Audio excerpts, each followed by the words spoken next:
Multiply 68 by 28 using long multiplication. Start with the ones digit, 8. 8 times 8 is 64. Put 4 in this column and carry 6. 8 times 6 plus the carried 6 is 54. The first partial product is 544. Now use the tens digit, 2.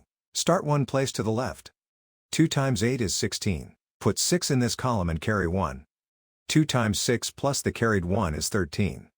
The second partial product is 1360. Now add the partial products, working from right to left. In the ones column, 4 plus 0 is 4. In the tens column, 4 plus 6 is 10. Put 0 in this column and carry 1. In the hundreds column, 5 plus 3 plus the carried 1 is 9. In the thousands column, bring down 1. The product of the whole numbers is 1904, so 68 times 28 is 1904.